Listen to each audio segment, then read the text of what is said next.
Hello everyone, and this is our 9th Unseen Piecemeal.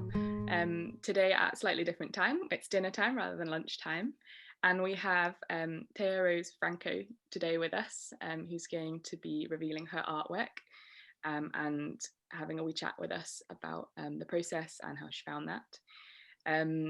For those who don't know what Unseen is, it is a project that looks at the audio and the visual and how we experience art through those different mediums. So we've chosen 10 artists. The first artist was given an audio that Shieldfield Artworks created. And from that audio, they had to create a visual piece within 2 weeks. And then they had to record themselves describing their visual piece. And that audio recording was sent on to the next artist, who then made a visual piece. So each artist has not actually seen the previous artwork. They've only heard someone describe it or talk about the themes behind it. So it's kind of thinking about how we experience that audio visual and how that has changed during COVID, and how we have really experienced artwork through the screen or through hearing about it rather than being in its presence. So I'm gonna get to introduce herself. If you could just tell us a little bit about yourself and your practice and what kind of art you make. Great. Well, I'm Taya. I am currently an art technician and working artist. I kind of make sculptural / installation art with like additions of drawings and often like sound elements or word, kind of like written or spoken. I'm interested in like a lot of different things, so it's kind of hard to talk about, but materiality is really important, and often like juxtaposing materials. Yeah, I think my themes will become quite apparent when you kind of see my work. So, I'd like you to leave it like a little bit mysterious to see what you guys read into it as well. But yeah, that's me. Great, thank you. So we'll spend a little bit of time looking at the work. I have 3 images of Taya's piece, and just like always, just spend time really looking. I know it's a very different experience looking through the screen, but yeah, try and take it in. So I will share my screen.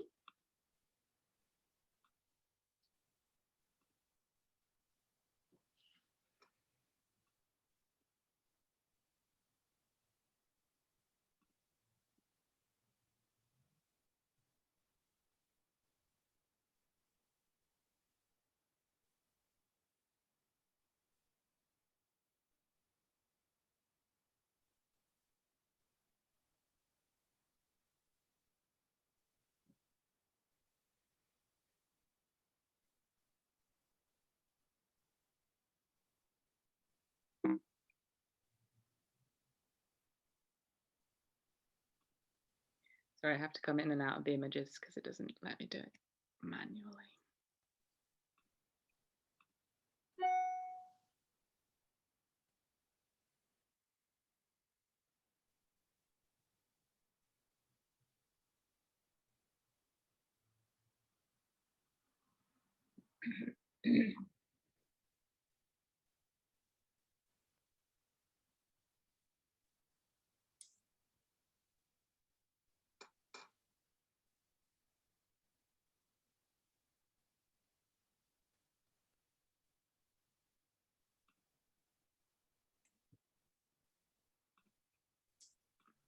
Last one.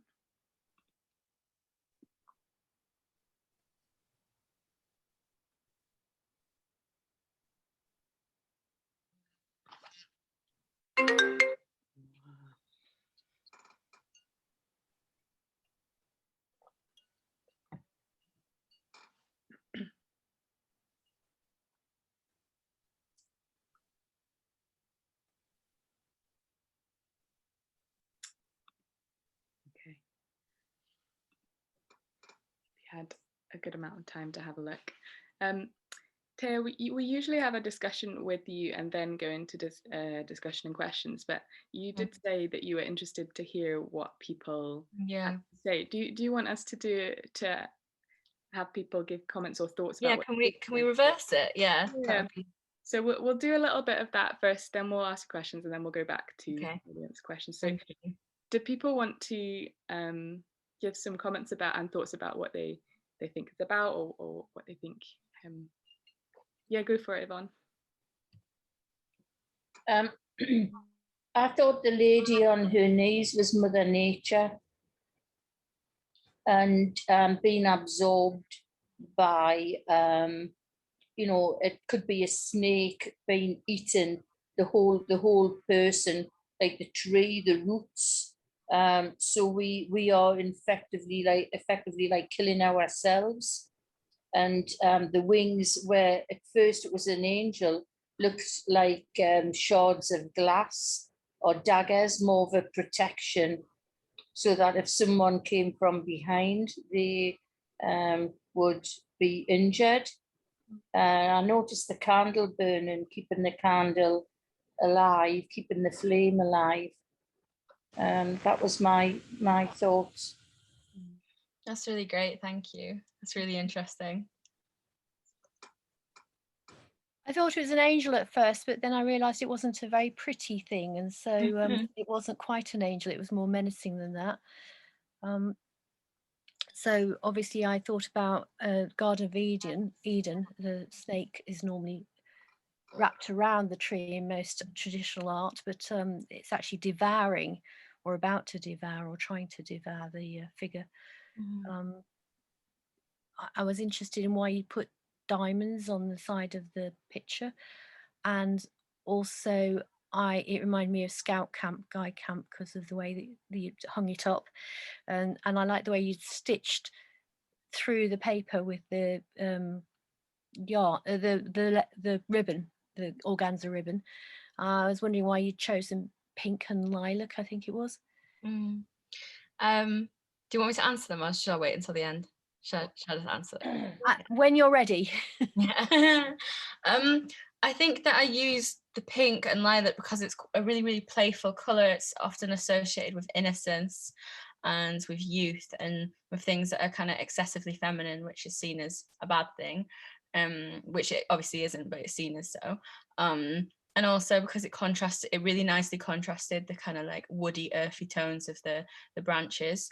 I found it a real challenge to kind of just use materials in my house, so I also extended it to my garden, which there were like loads of twigs and sticks, which were quite beautiful, and I thought it'd be a really interesting way to kind of display this work. And it means you have to kind of crouch down to it because of the level that it's at, so it's almost like you have to the figure is kind of like bowing down in a way, and so you have to bow down to see the piece as well.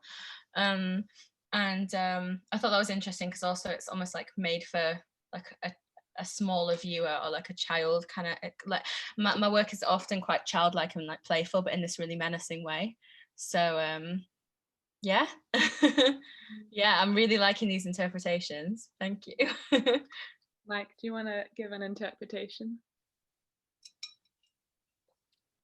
Hello. I think the first two pictures, I couldn't quite see the actual image looking at it from a distance, which was not a problem at all. In fact, it has nice effects because my initial take was that the kneeling figure did look very like a sort of medieval angel. Even the very sort of spiky wings at a distance, unlike sort of more modern conventional Victorian angels. And I actually couldn't see the rest of the pieces. So when you got the close-up view, it came as quite a shock that the figure's not particularly angelic and looks more like something out of sort of English folklore, with the very long spindly fingers and the face, let alone being menaced by the snake. So I must admit I couldn't get any particular symbolism directly from it. That's not a problem. I also quite liked the use of the very feminine colours. It made quite a neat contrast to the piece last week, which is also playful, but quite masculine, if you're partly because it featured a naked man dancing around. So it did have an ominous feel, partly because I couldn't quite put together whether it's meant to be playful or ominous. So I'm not sure it was more ominous than you imagined, but it did look like something quite folkloric. And when you use things like twigs and things that are tied up, it plays on that sort of eerie English idea that the landscape is not to be trusted. So I think those are kind of my reactions to it. I started off with sort of medieval angels and ended up somewhere quite opposite. I love that interpretation. Thank you for that. I'm actually really interested in folklore and myth, symbolism of that kind, and like explorations of kind of like of like English British kind of folklore really intrigue me, because it's so like indivisibly connected to the land that we're on. And I guess I've been thinking a lot about nature and about the land at the moment because of like COVID and just all the time anyway. I guess kind of, yeah, I did actually want it to seem like an angel, and it's great that you've all kind of like picked up on that, because obviously what I like is that often my work does kind of like entice you in because it seems like quite like magical and like almost like a whimsical way, but then I like it having this real element of darkness to it, which kind of subverts those expectations. Yeah, and I think the branches were kind of homage to that. And my work is often quite performative. It's almost like you could like imagine me kind of putting those together and like performing that act of like tying the ribbon around it in this quite flimsy way. Like it's not meant to be like a sturdy construction at all. It's meant to be quite spindly, and yeah, but that's it. You want to tell us a little bit about how you got from the recording to what you made? So I can't remember exactly what Sam said, but he talked about colour a lot. He talked about being in nature and enjoying being in nature. And what else did he say? He said think about figures in space. So I think and composition. And so I think those like things I kind of really ran with and kind of like tried to kind of twist into my own way. Like I don't do drawing a lot, and it's something that I really wanted to do for this project, and I felt like I wanted to incorporate drawing or sketching or painting in some way, but as you can tell, I am an installation artist, so nothing. I always complicate things. I always have to make it like 3D in some way. But yeah, I think that's how I got to it. Like the color, like I'm not gonna lie, I'm not like a color painter really. Like I've never been good at it. It's not my forte, so I didn't want to go down that kind of that stream. But I think that I was just like thinking about really interesting ways to kind of to play color and contrast color and kind of subvert expectations in that way. But I think that's also, I think, did he talk about ephemerality? And I saw like something about he did actually mention the word like playful or childlike or something. Or I imagine that he did, either way. That's what it's about, isn't it? And so I think that I kind of like ran with that, and like I wanted to create this kind of like haunting thing, because knowing Sam's work as well, I knew that his work would be like really colorful and vibrant and not have a lot of darkness to it. So like with that in mind, I wanted to like juxtapose it. Mm-hmm. And you talked a little bit about it being about folklore and there being some kind of haunting and also a childlike nature to the work. What overall, how would you talk about the piece in terms of what it's about, or do you like it to be open to interpretation? I think generally with me, it's like I don't start out with like a set idea in my mind. That I don't think this is exactly what I want to do, and I'm going to do it, and I want it to have these connotations like exactly. I think that I was kind of thinking about general ideas and themes and color, and I guess with those themes, it's like it kind of half creates itself. It's like all about the process of it. So about thinking about that and collecting the sticks from the back garden and thinking about, yeah, it was like back to what Yvonne said about like nature and this kind of disconnection from it. I was thinking a lot about that. I was thinking a lot about how I was like looking at all the flowers in my garden and thinking that I didn't know what half of their names were, and that really disturbed me. And then I started thinking about how we kind of just see everything in terms of a product now. It's like I can go and purchase like this kind of fruit or food at the store, but I don't know how to grow it myself, and I don't know what the name of it is. And I recently got like a foraging book, and I've been reading this amazing book called Caliban and the Witch. I don't know if anyone's ever heard of it. It's by Silvia Federici, and she's like this historian, and it basically talks about, because I am really interested in like medieval history, it talks about how the land called the commons, the common land of the people, was kind of like fenced off and like restricted from them. And these age-old traditions of being like wise women and like wise people knowing and living off the land was taken away, and it's never really come back since. And I think something like 95% of English like countryside is off limits to the public. And I guess I was like in my garden, and my wall is quite a like high walled garden. I was thinking, and you can see the walls in the photos actually, I was thinking about the horrors of that and like the kind of reverence I guess we used to have for nature, and how that's gone, or it's been taken away from us through no real fault of our own, but by the people kind of in power. And also how that kind of like that mystery is kind of that those folkloric traditions were kind of like oppressed for a really long time. And actually I think they have like valuable like lessons to teach us. Yeah, we've been thinking about a work about land ownership, and I guess that relates to who has access to land, and a really interesting documentary about who owns what. But I think land is a big issue because you're right, people, if they can't access land, then can't access the knowledge of creating their own food, or exactly, or those natural ingredients like foraging. And it is such a privilege to be able to like have access to your own land and to actually know the land and have that knowledge, and it really shouldn't be. It should be readily available to everyone. It should be taught like in schools. It should have never really been unlearned. And I think I was really thinking about that. I was trying to identify the wood that I'd chosen, but I couldn't, and I really wanted to with that. And I guess I was conscious of that when I was tying these really highly like manufactured kind of like satin ribbons to it, in a way that it wasn't like a purposeful object. It wasn't like, oh, I knew how to kind of like hammer it together and build this like structure out of it, like, and really like work with the material. It was built in this really flimsy and superficial way, like on purpose to kind of like emulate that. It's like a little bivouac. Yeah. And how did you find the process of turning an audio into a visual? And is that usual for you, or is that different to how you usually work? I guess like oral traditions are really important to me, and like just conversations with friends as well, and like talking about things like that I'm interested in, and then that can kind of create ideas, or can help create like ideas for me a lot, instead of just writing them down or just reading it in a book or something. It's often like this verbal thing, so that was really interesting. I've never done anything similar to this where I had to kind of do a work like almost inspired by what I'd heard, but I didn't find it limiting at all. Instead, I found it like really freeing, because it gave me these, albeit wide confines. They were confined still, so I didn't have too much choice over what I produced. It's like I thought about the certain themes, and I thought about how I could adapt them, and it wasn't limiting in any way, because it's like I can really, really transform this into what I want it to be.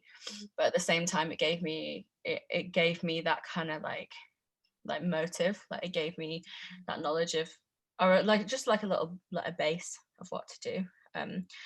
I found it interesting because it wasn't what I was expecting. I think I was expecting more of like it to be maybe more wishy-washy, or for it to be like for Sam to be a bit more aloof with what he was trying to like tell me, but knowing that his work is so different from mine, it was still like there was a big difference, so it was really good. Does anyone else want to ask any questions or give comments? We can have a wee discussion. Oh, I think you're on mute, Louise. My ropey old computer. How do you know, Sam? Where are you based? I'm based in Newcastle, but I don't know him. I just like looked on his Instagram at like what kind of art he makes, and when I went to the initial meeting, we kind of like everyone chatted there, so I feel like I got a sense of what his work is. Oh, I feel like everyone like arts like Instagram's really, really good for kind of like showing your like, art portfolio and stuff. So I just had a look. I didn't know that information, that you had actually met one altogether to begin with. I knew about the Chinese whispers element of it, but I didn't know that you had actually met. Yeah. We thought that was important for all the artists to kind of see who else was in the project. Except that it gave away to them what sort of different types of art, if they looked up on, on other work they were doing, that what they might come up with. Yeah, Oh, but that was never in my mind. I don't think that was ever in my mind. It was more like, I was curious about what everyone did, so I just had a look, but it was never like, oh, I want to get inspired, or oh, I want to make something different to him. It was just, I just wanted to know like who I was participating in this project with, because I thought they were all really interesting artists. It was just an observation, not a criticism, and every project you have to set different boundaries by which you work to, and it's been a really interesting concept for me to have this sort of Chinese whispers sort of thing going on. Be really interesting. We asked each artist not to come to the previous piecemeal, so they didn't see the work. So none of the artists have actually seen what the artist has made previously before they've made their work. Yeah. Any other questions? The other thing I mentioned in my thing was about the diamonds, where you drew diamonds. Oh yeah. I think that they're often kind of seen as like a really garish thing, which they are. And it's also like I didn't necessarily want them to be diamonds. I just wanted them to be like garish and quite kitsch. And I think that was kind of trying to link it to the ribbon a bit. But it's also, I guess, that playful element of it is like, that is sometimes seen as like a really bad thing, and like garish is obviously not always seen as a good thing. And often I felt like it was quite like feminine in a way, but I kind of wanted it to be with that kind of darkness to it. So I just wanted to make it a little bit more like florid, I guess. I didn't want it to be too dark, because I think sometimes when things are too dark, like they're not actually, it kind of negates itself and they end up not being very dark. But that's why it wasn't like any specific link to diamonds or anything. No, it was a pattern element to the picture that wasn't in the rest of the picture. And linking back to what Mike said about medieval stuff, it reminded me a lot of medieval tapestries, sort of where you've got a figurative thing, but you've also got a certain amount of repeat patterns going on in places. That's really interesting. I kind of did want it to look like fabric, because as you could see, I stitched into it as well.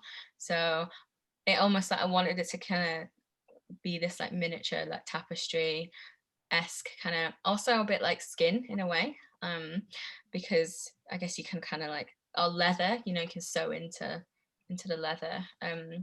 It was really hard to sew into the paper, to be honest. Yeah, that's without ripping it. Yeah, one of the ways that people do that, get around that, is they cover it with a waxy sort of substance, which then makes it more like a fabric. It gives it more flexibility without it tearing. So that's interesting. I might try that. There's all sorts of different ways of manipulating fabric so that it can be more fabric-like. Paper, so it can be more fabric-like. That's really interesting. I'll definitely try that at some point. Thank you. I guess I had a question about where you envision the piece being. So in terms of, we had a little conversation about is it in the gallery, or did you envisage it being photographed in your yard, or is there a space you specifically want it to be seen in? I think that I would have liked to have seen it inside, because I mean, just compositionally wise, I think that the back garden had like a lot going on in it, and it kind of like didn't show the piece in the best way.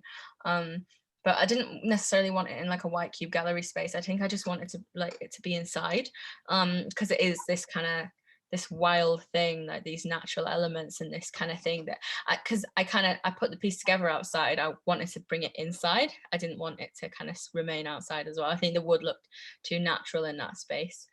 So I think I imagine it more in like a less busy kind of inside space, because I think that's when the materials will really like stand up.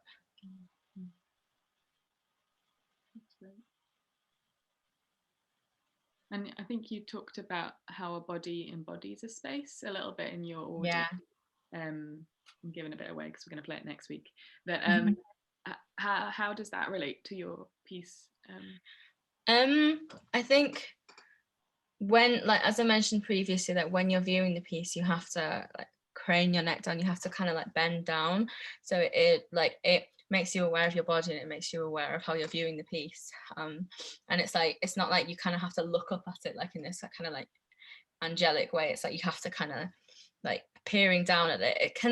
I guess it can make you kind of perceive it in a different way, like it's this lowly thing, or that it's a thing meant for a smaller body, and so your body's too large to view it properly, or that you have to bow down to it, just like the woman in the picture with the snake. It's interesting you guys said snake, by the way, because I didn't imagine it as a snake, but I didn't know what I imagined it as.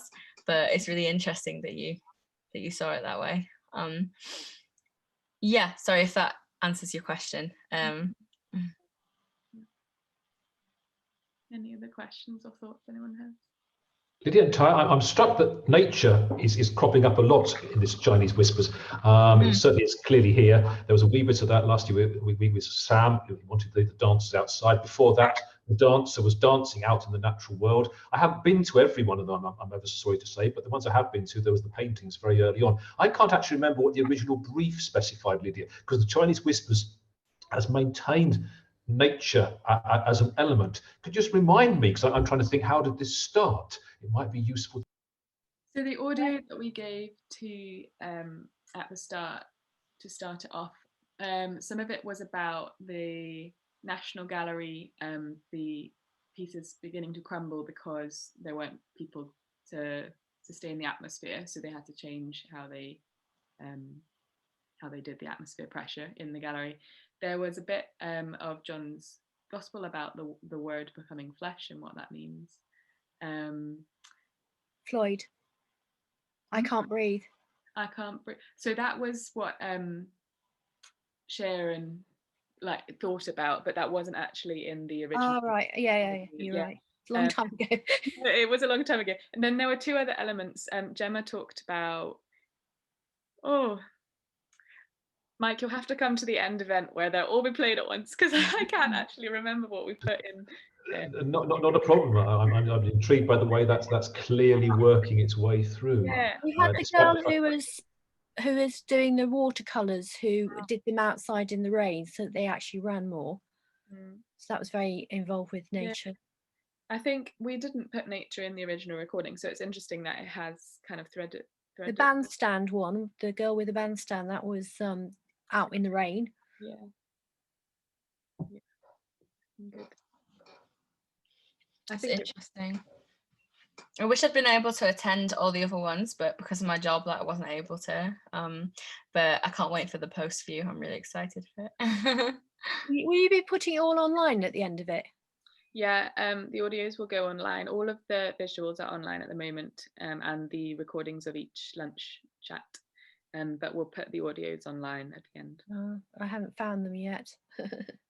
I suppose I hadn't gone looking for them yet, but it's all on the unseen page on our website. Yeah, I should have thought about that, really. I have seen them all anyway, but if anyone has any more questions, or we might spend some time listening to the audio that Taya received. Yeah, okay. I will share that, and then we'll have a wee conversation about it afterwards.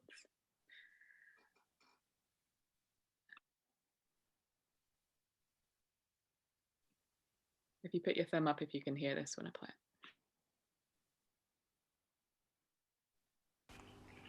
Hi there, I hope you've had a lovely sunny weekend.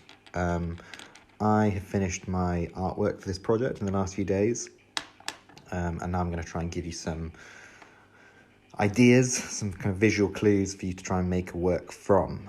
As somebody who is a figurative artist, and my work is very, very straightforward and not especially conceptual, I was a bit anxious about this project, and I was expecting, in a way, more of a description of an artwork. Instead, I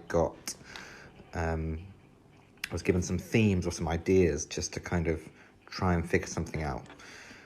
So I was given ideas about dancing, ephemerality, things like that. And so I've decided to change tact a bit, and I've made quite a playful, almost kind of a bit funny perhaps artwork from that. So I think I was hugely inspired. My initial kind of my brain went towards Matisse the Dance, and I've been looking at that. So I think ideas for you to think about are figures in space, a snapshot of movement, colour, collage, and especially now that summer's arrived, being outdoors, the joy of being outdoors in the sun. That's all I'm going to give you. I wasn't given a huge amount more than that, and I think that's the point of this, to see what you do. So I hope that's enough. Good luck, and I can't wait to see what you come up with. All right, enjoy the rest of your weekend.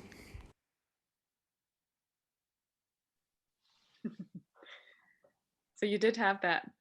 He talked about being playful and figures in space and outside. I must have imagined that he said like childlike, and also he didn't actually say nature, but he said being outside. So I think that's what I kind of extrapolated from that. What do people think about the interpretation?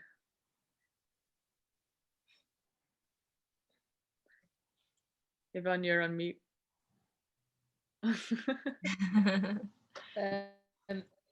Humorous, because seeing the previous week and the interpretation of your angel and what I said, Mother Earth, back to nature, it's very apt, very appropriate. Definitely. There's a much shorter video clip as well than normal. The others, all the others, I should say. Yeah, so it's more succinct. I don't know whether that's easier or harder to work with. You did a good Well, job. he fitted a lot into a very short amount of time. And And I had to play it over and over again to kind of just get everything. Yeah. It's a good ability to do that as someone who's a bit wordy. No, I think it was totally unexpected yet again. I think it was it fitted well with what you were told, very well. Thank you. I'm glad.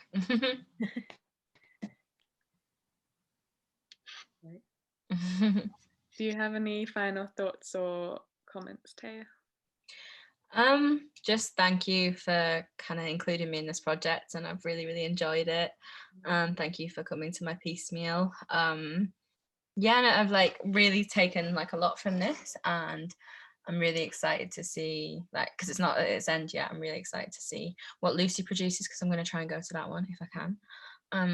Yeah, so I'm just thank you, and that I've been able to kind of produce that piece, because yeah, I didn't expect to kind of come up with that. I don't think I didn't like kind of have that in mind, so like it kind of made me try out different things. Well, it's been great to have you been part of the project. And as Taya said, next week we have Lucy Heaton. It will be at the same time as usual at the lunchtime, 12 till 1 next Wednesday. And I don't know what Lucy's produced, so we will see. And as we said last week, our end post view, where all of the artists will be along and we'll listen to all of the recordings and see the works in process, is on the 9th of July, I believe. Let me double check. Yeah, 9th of July, 7 till 9 p.m. Or 7 till 8:45. So if you can come to that will be great. That's a slightly different Zoom code, but that's all on the website. You can find the code on that. So thank you for coming, and thank you, Taya, again. And thank you, everyone. Yeah, thank you. Thank you. Nice to meet you. Bye.